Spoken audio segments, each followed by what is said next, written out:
Kaleidoscope, a weekly public affairs program brought to you in partnership with the Urban League of Greater Cleveland, Kaleidoscope Magazine, and News Channel 5. Good morning, everyone, and welcome to the broadcast today. The director of the Cuyahoga County Department of Children and Family Services will talk this morning about National Foster Care Month. Deborah Forkis will also explain how you can become a foster parent to children in the county's foster care system. And we will hear from Pat Cook and Dr. Frank Williams of the North Coast Unit of Parliamentarians. Later on the broadcast, Nancy Pomeranian of Drug Awareness and Prevention Incorporated and captain of the Westlake Police Department, Guy Turner, are here to talk about their operation, which is called Medicine Cabinet. It's a good show we're going to have for you. This, I promise. I'm Leon Bibb. This is Kaleidoscope. And so we begin with Deborah Forkis, Director of the Cuyahoga County Department of Children and Family Services. Hey, Deborah. Good morning. I'm pleased to be here. Oh, we're so glad to have you here. This is National Foster Care Month. First off, let's explain. What is foster care? Well, foster care is a protective service, and when the Department of Children and Family Services takes custody of children, and that would be because they're abused and neglected and not safe in their own homes, we first look for relatives. But in the event that we can't find a relative, we will place children in foster care. And foster care means it's a one-parent or two-parent home, and it's a person that's been trained and is willing and ready to provide a loving, nurturing environment for the children. This can make all of the difference in a child's life. Absolutely, all the difference. How many children do we have in Cuyahoga County who are in foster care? Well, we have approximately 1,685 children in our custody, which is a lot of children. Yeah. And the bulk of them are in foster care. Usually it's around a third to two-thirds. We try very hard to find relatives where we can, but when we can't, then we do a match on a perfect foster parent for those children. This is National Foster Care Month. Now that means there is especially a big push to get these kids into homes, right? Big push for recruitment and a big push to celebrate all the hard work that our foster parents do. Why are some of these kids end up in foster care? What happens in their lives? Well, generally what happens is we get a referral, which is 696 Kids, which is our hotline, and we go and we do an assessment. If those children are not safe in that home, we remove them. We go to court, and the court gives us an emergency custody, and that's when we start looking for the perfect placement for them. And you would also like to get these youngsters adopted as well. That's our ultimate goal. Our ultimate goal is adoption, and many of our foster parents do adopt. You brought some photographs with you, which we want to put in. This is called the Moving Hearts Gallery.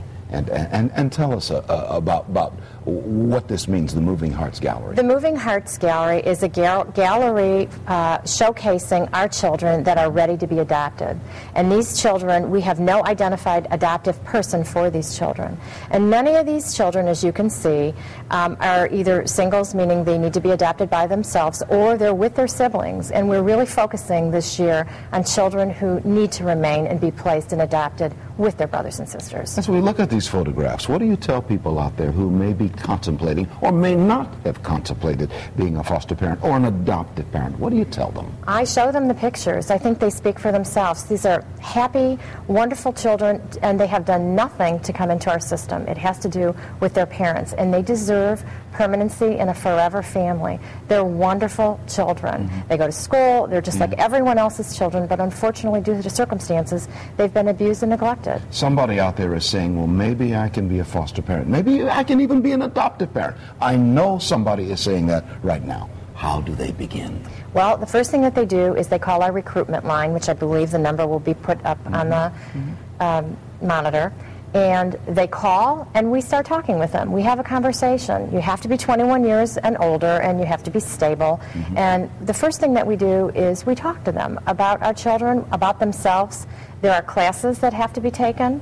There are 36 hours of training, and once the training has been completed, and we have it on weekends, evenings, we try to make it as perfect as we can for people, depending on their time availability. There's a phone number on the screen. It's been up for the last few seconds or so. We're going to keep that up for a while because this is an important subject we're talking about. 216-881-5775, and that's to get more information on the Cuyahoga County Department of Children and Family Services if you're interested in the foster care program or in the adopted program. Absolutely. My aunt and uncle, Irene and Morris Bibb, over the years, they're both gone now, God rest their souls, but they adopted children, and they were foster parents for decades, made all the difference in the world in the lives of these children who came through their home. It's life-altering for them.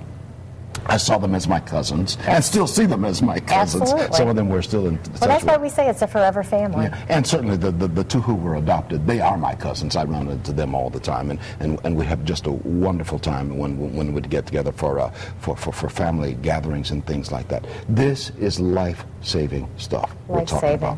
Life-saving. What is it do you want us to keep in mind? If you could take a minute or so, what is it we must keep in mind when we talk about the number of children who are in need of foster care homes or adoptive homes? There are so many people out there that haven't thought about fostering. And I think if they would just look at our children, call us.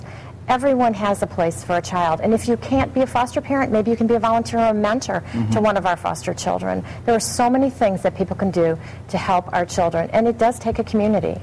My agency cannot do it by ourselves. It takes a whole community to help these children. And we want to help these kids, certainly before they age out of the system. At 18, some of them never get there. Never to where get they need there. to. And they are troubled. Many of them become troubled because they never got to that home they needed to be in. The statistics are not good. When children age out of our system, many of them wind up either in prison or homeless. We don't want that for anyone. We have to do better. We're talking about saving lives, aren't we, We're Deborah? saving lives. Gandhi said, if you save the life of one, it is as if you have saved the life of the world. Absolutely. That works, doesn't it? It does. Deborah Forkas is director of the Cuyahoga County Department of Children and Family Services. You may call her or someone on her staff at 881-5775. More information on everything we've been talking about. You've seen the youngsters' pictures. These kids are crying out to you, asking for help, right, Deborah? Absolutely. Thank you so very much. Oh, my pleasure. Please Good to call. have you on the broadcast. Thank you. Be well, my It's a friend. pleasure. Thank Be you well. so much. Be well. Log on to Newsnet5.com each week to see what's coming up on Kaleidoscope. Up next, it's all about parliamentary procedures. We'll talk about that in a moment.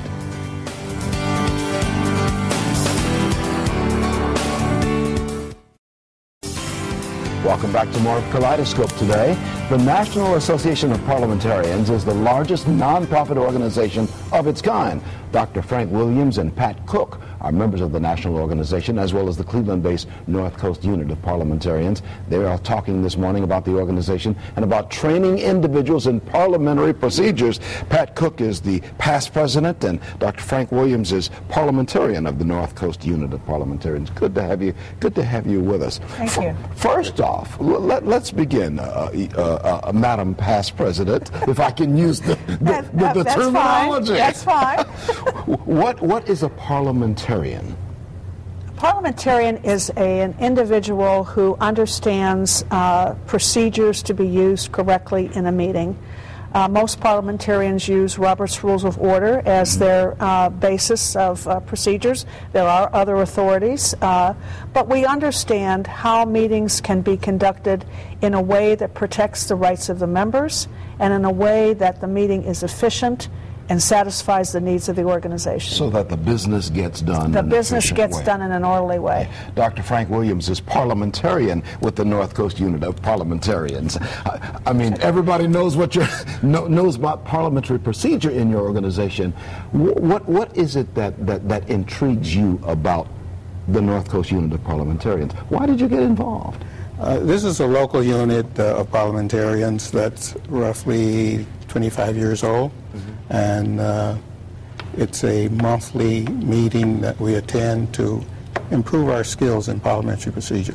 Give me an idea of parliamentary procedure, how we can, if there's a disagreement on the floor, how do we keep that going so we can talk about the disagreement, but we can get the business done? What would we do that? There's a procedure that says one motion at a time, and you discuss one until it's corrected or as you want it, then you move on to another. To the next but one. the idea is to discuss only one item at a time. Do we see this used in government, Pat Cook? Do we use Robert's Rules of Order or somebody's Rules of Order in government? Absolutely, absolutely. Robert's Rules of Order is meant for what we call in our profession a deliberative assembly, more a voluntary type group. But in the legislature, there are other rules of procedure, and so the United States Senate and the House and all state legislatures use their own legislative rules, which are different from Robert's Rules of Order. Other people may want to become involved. I mean, certainly I was at a meeting last night where we used Rules of Order. Right. We had to do some voting, the men sitting around and the group of members are sitting around in the fraternal organization, and we had to use somebody's Rules of Order to get the business done. What if people would like to join your organization? What do they do, Dr. Frank Williams? They come to the Beechwood Public Library on the third Monday, 6 o'clock, and we meet every third Monday, and we will welcome them into the unit. And you talk about running efficient meetings wherever you are. Let's put a phone number on the screen for more information. 216-577-1960, as you see on the bottom of the screen, or you can go to parliamentarians.org, parliamentarians.org. Is this vital, Pat, that we have some sort of rules so that we get the business done, the business of government, the business of our social organization? I think it is. I can't tell you how many times I've been approached by individuals who say, my meeting went so long, we didn't get done what we came there to do. I'm not satisfied. There was a lot of argument going on and bitter feelings. I think when you have an established set of rules and people understand what those are, and you have a good presiding officer who protects the rights of the members, that's really what it's about. If I come to a meeting, I expect to be able to participate, I expect the presider to run a good meeting, and I expect business to be accomplished at that meeting. And all those things can be accomplished if you have a set of rules, a set of procedures that everybody has agreed to and that are maintained by the organization. Frank Williams, do you have to call for order? You're the parliamentarian of the North Coast unit of parliamentarians. Now, do you have to call for order in your meetings? Actually, the parliamentarian's job is to advise the president. So we provide the president with information that he or she may need to conduct the meeting. When we are watching C-SPAN sometimes and we see our government going on in Congress, sometimes there's a call for more information from the parliamentarian. Is this correct procedure? Do you notice little things like that? Yes, actually, as parliamentarian to the unit, you're supposed to notice everything that's happening and advise the president as to how it's handled. So your doors are open to anyone who would like to come in and learn parliamentary procedure or talk about parliamentary procedure and help their fraternal organizations, their whatever going on, anywhere there is a meeting. Your doors are open for that, right? Yes, we encourage anyone to come. And when do you meet? Which Monday do you meet? The second Monday. Third Monday at the Beechwood Library. 6 o'clock. Yeah. Give us a final thought. Take about 10 seconds and say why this is so vital to you. It's vital to me because I am a person who belongs to a lot of organizations, and my time is precious. And when I attend a meeting, whether it's just as a member or as a leader, I could be a committee chairman or I could be an officer, I want to make sure that our work is done well and we protect our organization and our member rights. Frank, if we're all arguing over a point, we're not getting anything done, are we? Absolutely. We need some procedures. Yes. Ladies and gentlemen, Pat Cook, who's past president of the North Coast Unit of Parliamentarians, Dr. Frank Williams, who's a parliamentarian with the North Coast Unit of Parliamentarians. Good to have you on the broadcast. 577-1960, as you see at the bottom of the screen. More information, you can reach these good people. Thanks for being on the broadcast. Thank you so much for having us. I feel that we have remained in order. Yes. We'll cast the vote after this. I got to take a break. Thank you. Welcome Welcome back to more of Kaleidoscope today. Drug Awareness and Prevention Incorporated has partnered with law enforcement and other local organizations for what's called Operation Medicine Cabinet. The director, Nancy Pomeranian, and the captain of the Westlake Police Department, Guy Turner, are here to talk about this event, which takes place on May the 8th. Good to have you with us, Nancy, and Guy Turner, Captain Guy Turner. Tell me about your organization, Drug Awareness and Prevention Incorporated. What do you do? What we try to do is we try to lessen the demand for illegal substances and their use among our young people. As a retired teacher, it became very obvious to me that our young folks need to stay away from this stuff. Yeah. And as a teacher, former teacher, prevention is key to me. And drugs are all around. Drugs are all around, absolutely. So, Captain Turner, good to have you with us as well. Now, what's your role in this? I know you see people using drugs and they get in trouble selling drugs and all of that. But you've got something called Operation Medicine Cabinet. What is that? The insidious thing about prescription drugs is they're in your house already. You don't go out on the street to buy these. The problem with them is if you're not using them, they're a temptation to your children, to your grandchildren, to their friends. Mm-hmm. Operation Medicine Cabinet is designed to give you a way to get rid of them in an ecologically safe manner. A lot of people want to flush them down the commode. That's very unsafe and it's bad for our water supply. If you will come to one of our 42 locations, we will take them off your hands, we'll catalog them, and then the ArcelorMittal steel mill will burn them up for us. What happens if we were to flush them down the toilet? You see people talking about that all the time. I just threw them down the toilet. I wasn't taking them anymore. What happens when that happens? What happens is they end up in our water supply, and we are finding more and more medical substances in the water supply. No one has yet quantified how much is necessary to have a bad effect, but it is very concerning that we drink our water and old medicines are floating in there. So you have a relationship with the Westlake Police Department, your organization and the Westlake Police Department. Yes, we do. Now, what's going on? What happens with this relationship? Well, what happened is, I have to give the Westlake Police Department kudos.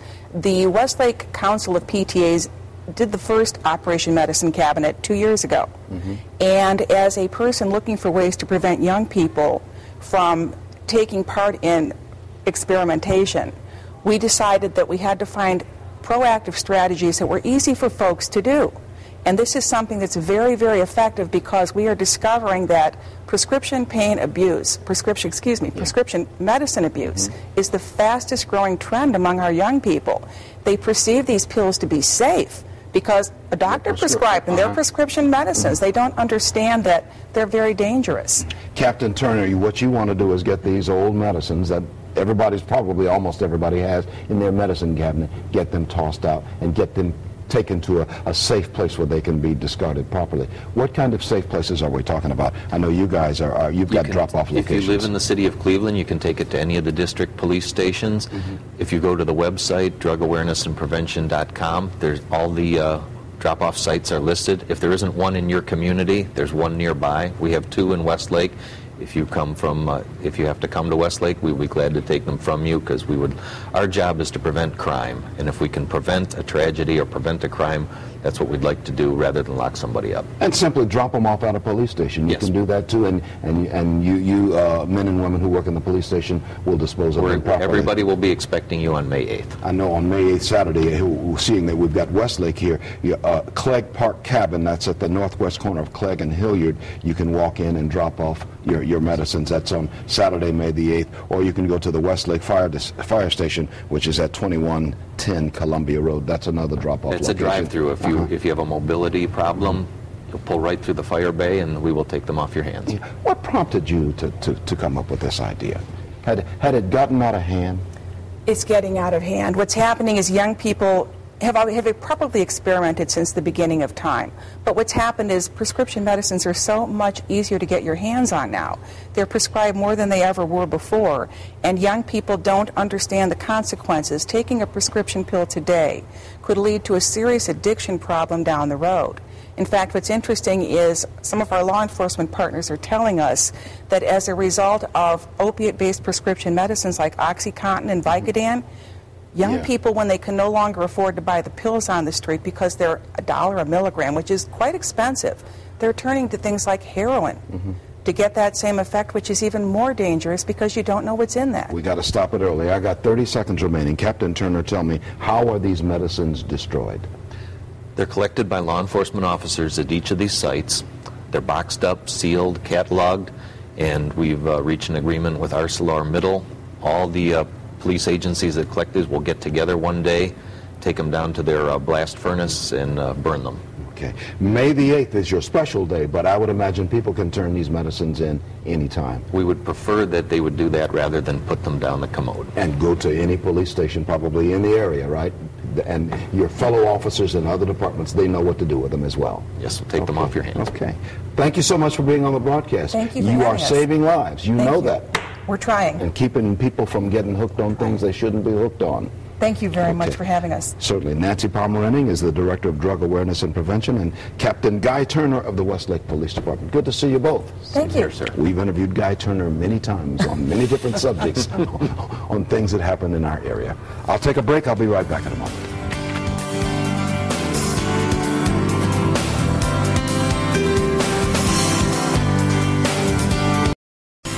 Always ready with a comment. Your friend in mine, Marcia Maccabee, CEO of the Urban League of Greater Cleveland. Hi, Leon. How are you? Okay. Good. Leon, today, in the midst of all that we hear about young people getting into trouble, getting into violent acts and so forth, I have some kudos for young people today that I'd like to share on air.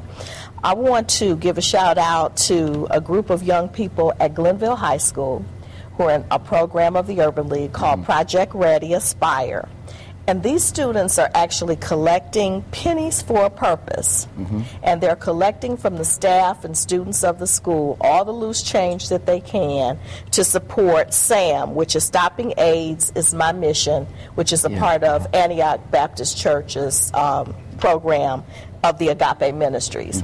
And these young people are doing a phenomenal job. And not only are they collecting the money, but they are also talking about the need to have awareness and the need to be proactive in this arena. Isn't that wonderful what they're doing at the school there? Absolutely, Just absolutely. collecting pennies, huh? Collecting pennies and any loose change, and the staff is supportive, the students are engaged and involved, and we're very proud of them for what they're doing. You know, pennies add up. They sure do. If I could get everybody in the nation to send me a penny, I know, we're that's talking some money now. You know, that might be a fundraiser for the Urban League. Everybody send in a penny. Yeah, You there like you that? go. I Just like send in that. a penny. Everybody has to do. So, like so that. you really, this is what you want these kids. You've been encouraging them all along. That's another mission of the Urban League, is to Yes. bring up the young people, to encourage them to be great citizens. And to give back and to be concerned about issues in our community.